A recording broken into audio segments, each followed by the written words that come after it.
আমরা ভুল ছিলাম, এটা তো সত্যিই কোনো মায়াবী কলস। পরের মুহূর্তেই কলস থেকে একটি গাধা আর একটি তোতা আবির্ভূত হলো। কলস আবার স্বাভাবিক হয়ে গেল। সাধু বলেছিলেন যে এই কলস তোমার ভাগ্য বদলে দেবে, কিন্তু এখন কি এই গাধা আর তোতা তোমার ভাগ্য বদলাবে?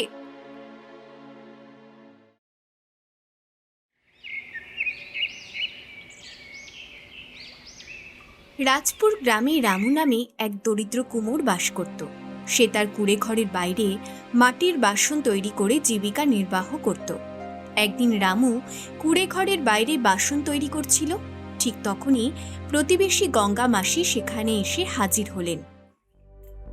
রামু, তুই এত সুন্দর বাসন বানাস, তবুও এত গরিবই রয়ে গেলি। আসলে তোর ভাগ্য কেন তোর সাথে দেয় না বলতো?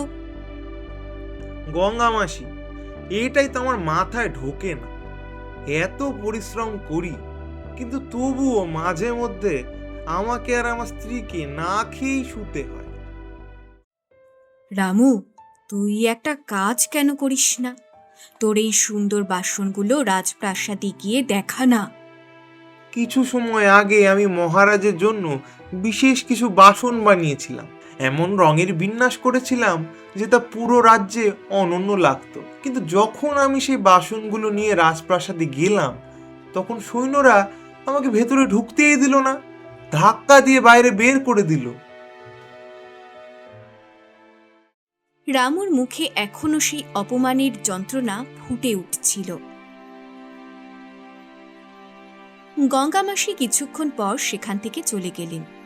সন্ধ্যায় রামু যখন বাড়ি ফিরল, তখন তার স্ত্রী গৌরী রান্নাঘরে রেগে বসেছিল।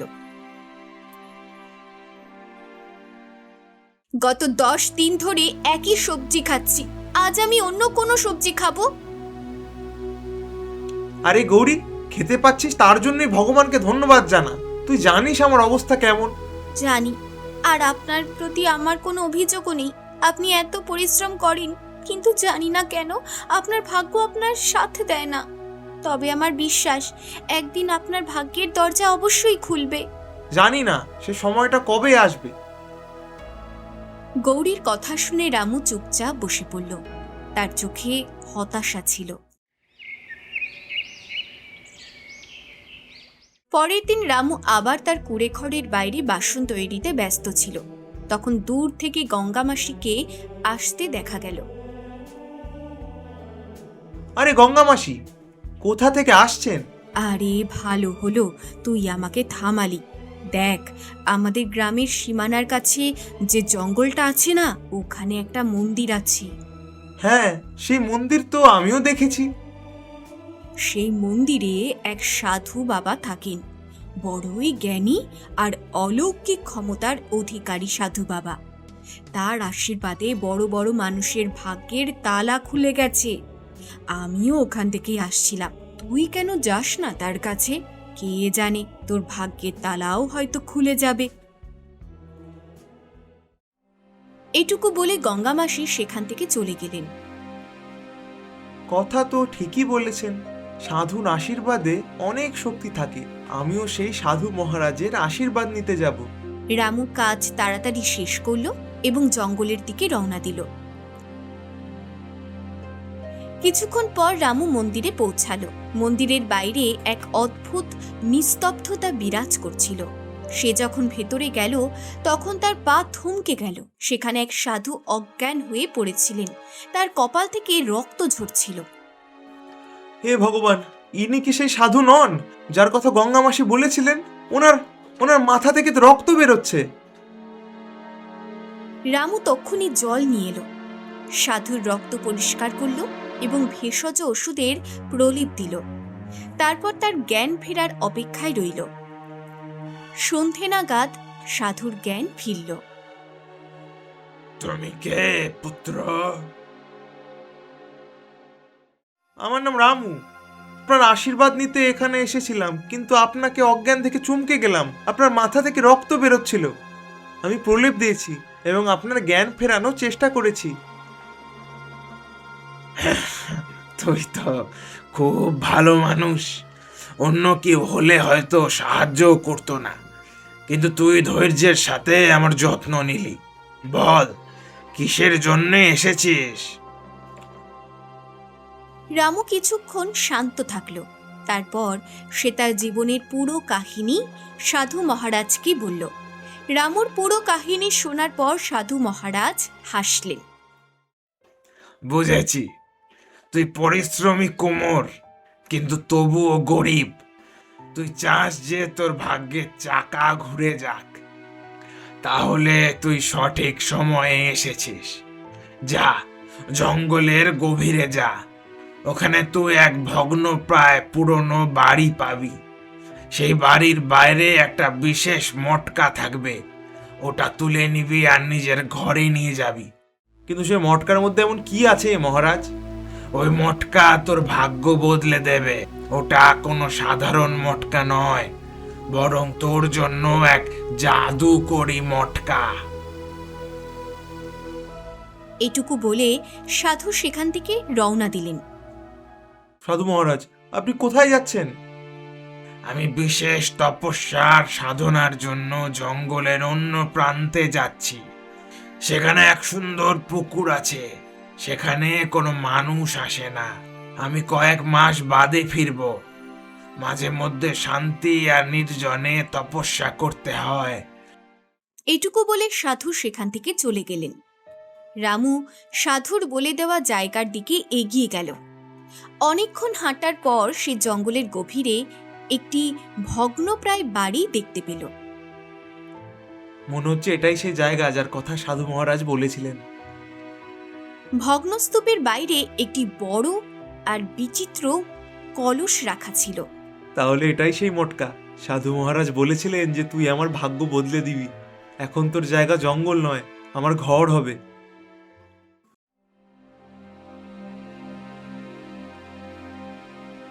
রামু কলসটি তুলে নিজের বাড়িতে নিয়ে এলো। রামু সব কথা তার স্ত্রী গৌরীকে বলল। কিন্তু আমার কাছে তো এটা সাধারণ কলস মনে হচ্ছে। আসলে এর জাদুকরী উপযোগিতা কি? এটা থেকে কিছু চেয়ে দেখা যাক। রামু কলসটির কাছে গেল। দেখো মটকা, আমি খুব গরিব। আমার ভাগ্য বদলে দাও। আমাকে এত ধন সম্পদ দাও যাতে আমিও ধনবানদের মতো বাঁচতে পারি। কলসের ভেতরে কোনো প্রতিক্রিয়া হলো না। দেখো, কলসের ভেতর তো কিছুই হলো না। সকালে চেষ্টা করব। রামু আর গৌরী শুয়ে পড়ল। পরদিন সকালে যখন রামু উঠল, গৌরী বলল, চলো এবার কলস থেকে কিছু চেয়ে দেখো, হয়তো সকালে কোনো অলৌকিক কিছু ঘটে যাবে। আমার মটকা, এখন জলদি আমাকে বড়লোক বানিয়ে দে। কিন্তু কলসের ভেতর থেকে কোনো উত্তর এলো না। রামু বারবার বলতে থাকলো, কিন্তু কলস আগের মতোই রইল। ব্যাস, এবার অনেক হয়েছে। মনে হচ্ছে সেই সাধু তোমাকে বোকা বানিয়েছে। একটা সাধারণ কলস ধরিয়ে দিয়ে নিজে জঙ্গলের গভীরে তপস্যা করতে চলে গেল। ঠিকই বলেছিস তুই। সাধু আমাকে ঠকিয়েছে। এখন আমি এই মটকা ভেঙে ফেলবো। রামু যেই কলস ভাঙতে যাবে, অমনি কলস থেকে রং বেরঙের রশ্মি বেরোতে শুরু করলো। হে ভগবান, আমরা ভুল ছিলাম। এটা তো সত্যিই কোনো মায়াবী কলস। পরের মুহূর্তেই কলস থেকে একটি গাধা আর একটি তোতা আবির্ভূত হলো। কলস আবার স্বাভাবিক হয়ে গেল। সাধু বলেছিলেন যে এই কলস তোমার ভাগ্য বদলে দেবে, কিন্তু এখন কি এই গাধা আর তোতা তোমার ভাগ্য বদলাবে? রামু গাধা আর তোতাটিকে বিস্ময়ের সাথে দেখতে লাগলো। তখনই তোতাটি বলে উঠল, আমরা মুক্ত হয়ে গেছি, আমরা মুক্ত হয়ে গেছি। আরে মূর্খ, আমরা শুধু মটকা থেকে আজাদ হয়েছি। এখনো আমি গাধাই রয়েছি আর তুই তোতা। তোতা এটি শুনে চমকে গেল এবং বিমর্ষ হয়ে পড়ল। কে তোমরা দুজন? চোখে দেখতে পাস না? আমি গাধা, আরে আমার বন্ধু তোতা, আমরা দুজনে মটকা থেকে বেরিয়েছি। সেটা তো আমিও দেখতে পাচ্ছি যে তুই গাধা আর এ তোতা, কিন্তু তোমরা দুজনে মানুষের গলায় কিভাবে কথা বলছো? তোমাদের দুজনকে মায়াবী মনে হচ্ছে। আর আর তোমরা মটকার ভেতর কি করছিলে? এর পেছনে এক বিশাল বড় দুঃখের কাহিনী আছে। তাহলে আমাদের তোমাদের দুঃখের কাহিনী শোনাও। না, সে কাহিনী আমি শোনাতে পারবো না। তোর কথার মানে কি? ঠিক আছে, এবার আমি বলছি। আমরা দুজনেই একসময় মানুষ ছিলাম, কিন্তু এখন আমরা দুজনেই অভিশপ্ত। অভিশাপের কারণেই আমি গাধায় পরিণত হয়েছি, আর আমার বন্ধু তোতায়। আমাদের দুজনকে এক সাধু এই মটকার ভেতরে কয়েদ করেছিলেন। তিনি বলেছিলেন, যখন কোনো পবিত্র মনের মানুষ এই মটকা স্পর্শ করবে, তখন আমরা মুক্ত হব, আর সেই মানুষই আমাদের অভিশাপ থেকে মুক্ত করতে পারবে। আমি সাধু মহারাজের কাছে সাহায্য চাইতে গিয়েছিলাম, কিন্তু তিনি সাহায্যের বদলে আমার হাতে আপদ ধরিয়ে দিলেন। এখন আমার কি আর কোনো কাজ নেই যে আমি তোমাদের মতো দুজনকে অভিশাপ থেকে মুক্ত করব? আরে আরে দূর হয়ে যায় ওখান থেকে। এটুকু বলে রামু রাগে তার কুঁড়ে ঘর থেকে বেরিয়ে গেল আর বাসন তৈরিতে মন দিল। কিছুক্ষণ পর রামুর রাগ শান্ত হলো। আমি অকারণেই সেই গাধা আর তোতাটিকে বকাঝকা করলাম। আসলে ওরাও তো কোনো বিপদে পড়েই ফেসে আছে। ওরা নিজেরাই বলল যে ওরা একসময় মানুষ ছিল, কিন্তু কোনো কারণে সাধু ওদের তোতা আর গাধা রূপে মটকাতে বন্দি করেছিলেন। একসময় ওদেরও তো পরিবার ছিল, কে জানে মটকার ভেতর ওরা খেতে পেয়েছিল কিনা। রামু কিছু ভেবে কুঁড়ের ঘরের ভেতরে গেল। ওদের দুজনকে জিজ্ঞেস করো, ওদের কি খিদে পেয়েছে? তোমার খিদে পেয়েছে? গাধা কিছুই বলল না, শুধু বিষণ্ণ হয়ে বসে রইল। তুমি তো কিছু বলো। তোতাটিও চুপচাপ বসে রইল। ওদের দুজনকে খেতে দিয়ে দাও।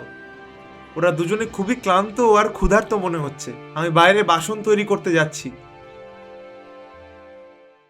রামু বাইরে চলে গেল।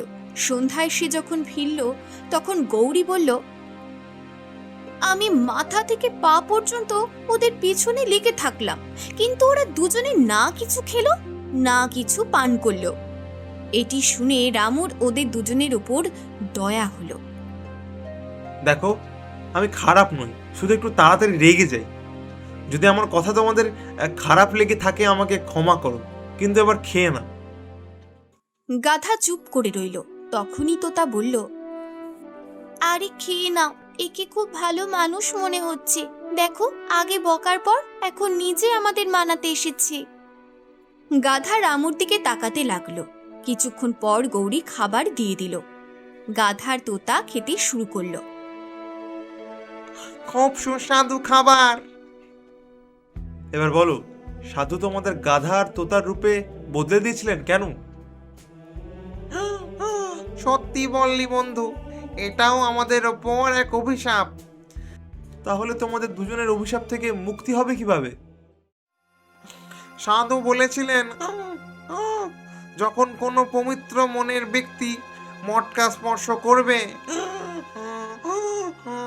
তখন আমরা মটকা থেকে বাইরে বেরিয়ে আসব, আর সেই মানুষই আমাদের অভিশাপ থেকে মুক্ত করতে পারবে।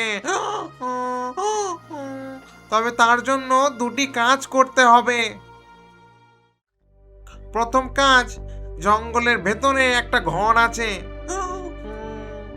আর তার ভেতরে একটা বাক্স আছে যাতে সোনার মোহর ভরা আছে। তোমাকে সেই বাক্স বের করতে হবে এবং সেই মোহরগুলো গরিবদের মাঝে বিলিয়ে দিতে হবে। আমি কি সেই মোহর থেকে কিছু নিজের কাছে রাখতে পারি না? না, এটা তোমার পরীক্ষা। যদি তুমি একটা মোহরও লোভবশত নিজের কাছে রেখে দাও, তবে আমরা দুজনে কোনোদিনও আমাদের অভিশাপ থেকে মুক্ত হতে পারবো না। রামু কিছুক্ষণ গভীর চিন্তায় মগ্ন থাকলো। তারপর দৃঢ়তার সাথে বলল, ঠিক আছে, আর যদি এমনই হয় তো আমি প্রস্তুত। আমি না রাখলাম তো কি হয়েছে, আমার মতো অনেক গরিব মানুষ আছে যাদের অর্থের প্রয়োজন, অন্তত তাদের তো ভালো হবে। আচ্ছা বলো, সে ঘরটা কোথায়? চলো বন্ধু, আমি পথ চিনি। আমি যাচ্ছি, আগে কাজটা শেষ করে নি, তারপর বাকি কাজ দেখব। আমি জানতাম তুমি এটাই বলবে, আর তুমি এই দুজনের সাহায্য অবশ্যই করবে। কিছুক্ষণ পর রামু, গাধা আর তোতা জঙ্গলে পৌঁছালো। তাদের সামনে একটি বেশ বড় আর সুন্দর ঘর ছিল, যা কোনো প্রাসাদের মতোই ঝকঝক করছিল।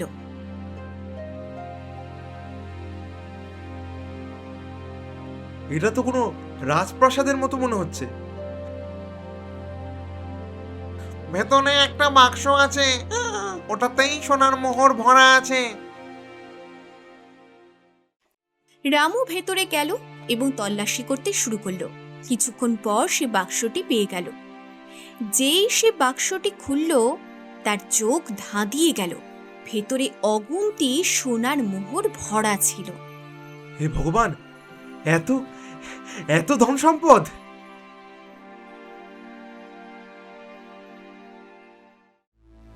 রামু বাক্সটি তুলল এবং বাইরে নিয়ে এলো।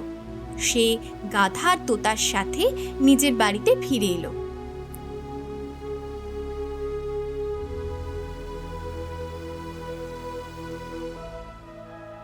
এগুলো তো সত্যি সোনার মোহর। আমরা কি একটা মোহরও রাখতে পারি না? এটাই তো পরীক্ষা গৌরী। গৌরী আবেগপ্রবণ হয়ে পড়ল। সেই দিন থেকে রামু সেই সোনার মোহরগুলো গরিবদের মাঝে বিলিয়ে দিতে শুরু করলো। সে সকাল থেকে সন্ধ্যা পর্যন্ত গ্রামে গ্রামে ঘুরত এবং প্রতিটি অভাবী মানুষকে একটি করে মোহর দিত। কয়েকদিনেই সে সব মোহর গরিবদের মাঝে বিলিয়ে দিল। রামু গাধার তোতাকে সাথে নিয়ে সব সোনার মোহর বিলিয়ে দিয়েছিল। আমি নিজের কাছে একটা মোহরও রাখিনি, সব গরিবদের দান করে দিয়েছি। এবার তোমাকে দ্বিতীয় কাজটি করতে হবে। কোন কাজটি? তোমার মনে আছে জঙ্গলের যে ঘরটি থেকে তুমি মোহরের বাক্সটি বের করেছিলে? হ্যাঁ, মনে আছে। সেই ঘরের একটি কক্ষে একটি ছোট বাক্স রাখা আছে। তোমাকে ওটা খুলতে হবে এবং তাতে যা দেখা যাবে সেটা ভেঙে ফেলতে হবে। এমনটা করলেই আমরা দুজনে আমাদের অভিশাপ থেকে মুক্ত হয়ে যাব। ঠিক আছে, এটা তো খুব সহজ কাজ। কিছুক্ষণেই রামু, গাধা আর তোতা সেই রহস্যময় ঘরে পৌঁছালো। রামুর সামনে একটি ছোট সুন্দর বাক্স রাখা ছিল। রামু যেই বাক্সটি খুলল, তার চোখ কপালে উঠল। ভেতরে এক অদ্ভুত রং বেরঙের রশ্মি বিচ্ছুরিত হয়ে হীরা রাখা ছিল। এ তো অত্যন্ত অত্যন্ত মূল্যবান হীরা। এর দাম এত যে এটা বিক্রি করে তুমি পুরো রাজ্য কিনে নিতে পারো। এটা কি আমি নিজের কাছে রেখে দেবো? যদি তুমি এটা রেখে দাও তবে তুমি অনেক ধনী হয়ে যাবে। কিন্তু আমরা দুজনে কোনোদিনও আমাদের অভিশাপ থেকে মুক্ত হতে পারবো না। রামু গভীর চিন্তায় মগ্ন হলো। কিছুক্ষণ পর সে হেসে বলল, যদি এটা আমার নিজের হীরা হতো আর ওটা ভাঙলে যদি তোমরা দুজনে মুক্ত হতে পারতে, তবে আমি ওটাকেও ভেঙে দিতাম। কিন্তু এটা আমার নয়, আর এটা ভাঙলে কারো ভালো হতে পারে, তাহলে এটা আমার ভাঙা কর্তব্য। এইটুকু বলে রামু হীরাটিকে মাটিতে আছাড় দিল। পরের মুহূর্তেই হীরাটি চূর্ণ বিচূর্ণ হয়ে গেল এবং তা থেকে রং বেরঙের আলো ছড়িয়ে পড়ল। আলোর মাঝে গাধাটি এক রাজা এবং তোতাটি এক মন্ত্রীর রূপে পরিবর্তিত হলো। রামু এটি দেখে থ হয়ে গেল। আপনি তো এই রাজ্যের রাজা সুরজ, আর ইনি আপনার মন্ত্রী। হ্যাঁ, আর তোমার কারণে আমরা দুজনে অভিশাপ থেকে মুক্ত হয়েছি। আমাদের মনে হয়েছিল যে আমরা সারা জীবন গাধা আর তোতার রূপেই থেকে যাব, কিন্তু আপনারা দুজনে অভিশপ্ত হলেন কিভাবে? তখনই চারদিকে আলো ছড়িয়ে পড়ল, আর সেই আলোর মাঝেই সেই সাধু মহারাজ প্রকট হলেন। আমি বলছি রামু, আসলে এরা দুজনে খুব অহংকারী স্বভাবের ছিল। রাজা সুরজ আর তার মন্ত্রী নিজের রাজ্যের গরিবদের দিকে খেয়ালই করতেন না। যখনই কোনো গরিব এদের কাছে সাহায্য চাইতো, এরা এই ঘরে এসে বিলাসিতা করত। রামু মন দিয়ে সব শুনছিল। যে সোনার বাক্সটি তুমি পেয়েছিলে সেটা এদের দুজনেরই ছিল। আমি এদের সতর্ক করেছিলাম যে তোমরা শুধরে যাও, কিন্তু রাজা সুরজ অহংকারী মত্ত ছিলেন। তিনি আমার কথা নিয়ে উপহাস করেছিলেন, আর এই মন্ত্রী তোমাকে ধাক্কাও দিয়েছিল। সাধুর চোখে এক দীপ্তি ছিল। আমি ক্রুদ্ধ হয়েছিলাম। সেই সময় আমার হাতে মটকা ছিল। আমি সেই মটকা দিয়েই এদের অভিশাপ দিই। এরা দুজনে গাধার তোতায় পরিণত হলো। যখন এরা কাঁদতে লাগলো তখন আমার দয়া হলো। আমি বললাম, যখনই কোনো পবিত্র মনের মানুষ এই মটকা স্পর্শ করবে তোমরা মুক্ত হবে। তবে মুক্ত হওয়ার জন্য তাকে আরো দুটি কাজ করতে হবে। প্রথমত, তোমাদের সোনা গরিবদের দান করা। দ্বিতীয়ত, এমন কোন বস্তু নষ্ট করা যা তোমাদের নিজের প্রাণের চেয়েও বেশি প্রিয়। সাধুর কথা শুনে রামু সব বুঝতে পারল। যে হীরাটি তুমি ভাঙলে সেটা আমাকে আমার বন্ধু রাজা দিয়েছিলেন। সেটা আমার প্রাণের চেয়েও বেশি প্রিয় ছিল, কিন্তু এখন সেটা ভেঙে যাওয়ায় আমার কোনো আক্ষেপ নেই। তুমি আমার আত্মাকে অভিশাপ থেকে মুক্ত করেছ, তাই এবার আমি তোমাকে সাহায্য করব রামু। আমি তোমাকে পুরস্কার হিসেবে 2 লক্ষ সোনার মোহর দেব। আমি বিশ্বাস করতে পারছি না মহারাজ। তখনই সাধু রহস্যময় হাসির সাথে বললেন, আমি তোমাকে বলেছিলাম না রামু, এই মটকা তোমার ভাগ্য বদলে দেবে। দেখো, তোমার ভাগ্য বদলে গেল। এটুকু বলে সাধু ধীরে ধীরে রং বেরঙের রশ্মির সাথে মিলিয়ে গেলেন। রাজা সুরজ রামুকে 1 লক্ষ সোনার মোহর উপহার দিলেন। কিছু সময়ের মধ্যেই রামু ধনী হয়ে গেল, কিন্তু সে কখনো তার বিনয় হারালো না। সে তার গ্রামের প্রতিটি গরিব মানুষকে সাহায্য করতে লাগলো।